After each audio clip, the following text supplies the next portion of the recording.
Assalamualaikum warahmatullahi wabarakatuh. Perkenalkan, nama saya Rezali Fatul Hasanah. Saya dari kelompok 5 ingin menjelaskan tentang teori Donald Super. Pertama, sejarah teori Donald Super.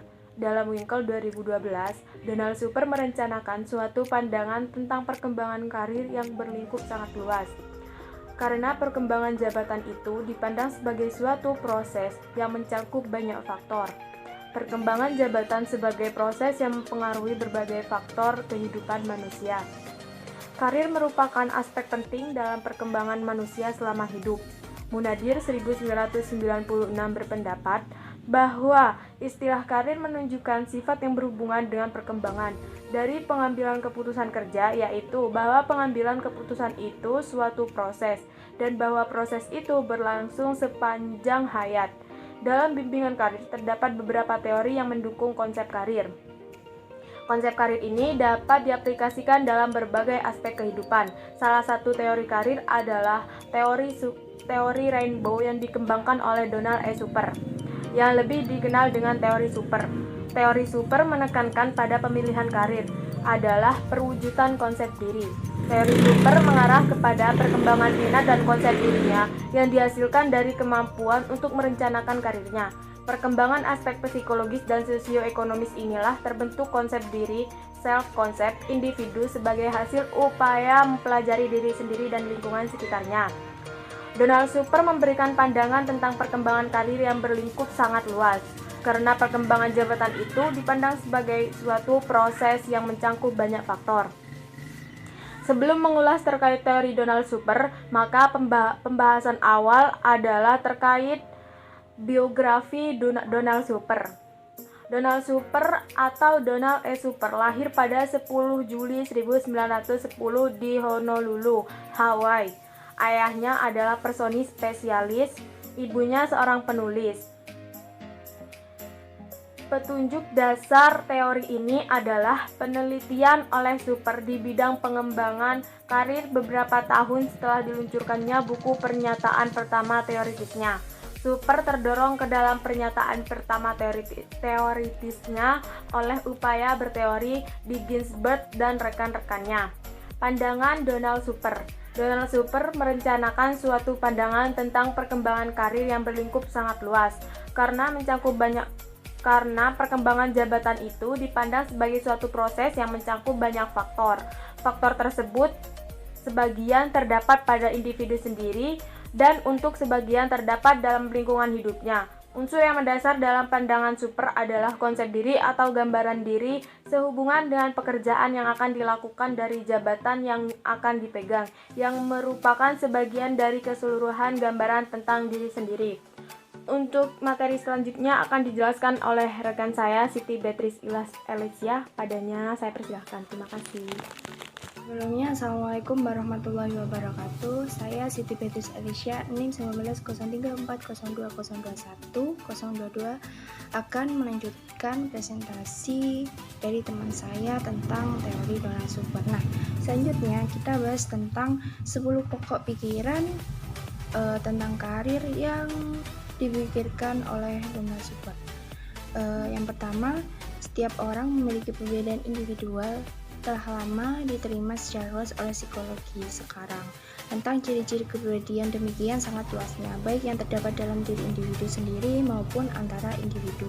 Yang kedua, akibat ciri-ciri tersebut, setiap individu masing-masing memiliki kecakapan untuk sejumlah pekerjaan. Terus, yang ketiga, setiap jabatan memerlukan pola khas daripada kemampuan, minat, dan sifat-sifat kepribadian. Yang keempat, preferensi dan kompetisi profesional. Situasi-situasi di mana orang hidup dan bekerja serta konsepsi dirinya akan mengalami perubahan karena waktu dan pengalaman.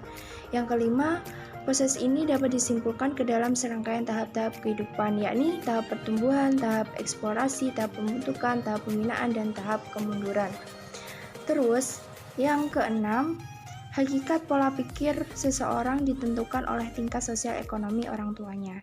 Yang ketujuh, perkembangan yang melalui tahap kehidupan dapat diarahkan oleh sebagai usaha-usaha mempermudah proses kematangan kemampuan dan minat.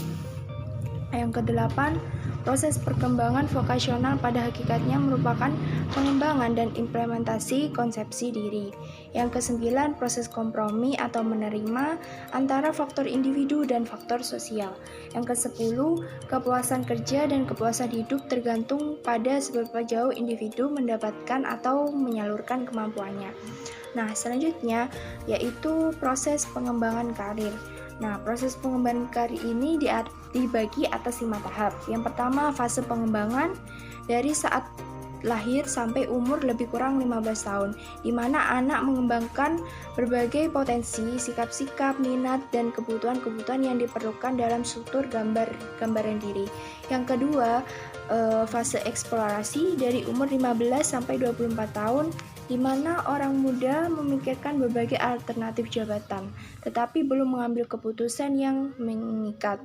Terus yang ketiga, fase pemantapan atau establishment dari umur 25 tahun sampai 44 tahun yang bercirikan usaha-usaha memantapkan diri melalui pengalaman-pengalaman selama menjalani karakter tertentu. Yang keempat, fase pembinaan dari umur 45 tahun sampai 64 tahun, di mana orang yang sudah dewasa menyesuaikan diri dalam penghayatan jabatannya. Yang kelima, fase kemunduran bila orang memasuki masa pensiun dan harus menemukan pola hidup baru setelah melepaskan jabatannya. Nah, barusan saya sudah menjelaskan fase-fasenya. Sekarang lanjut pada kelebihan dan kekurangan teori Donald Super. Menurut Winkel, teori super memiliki kelebihan, yaitu teori yang komprehensif dan mendapatkan dukungan dari hasil penelitian, menggambarkan perkembangan karir sepanjang rentang hidup, kemampuan individu untuk mewujudkan konsep diri dalam suatu bidang jabatan yang paling diinginkan, untuk mengekspresikan diri sendiri dan juga berkaitan dengan pilihan terhadap peran yang dimiliki.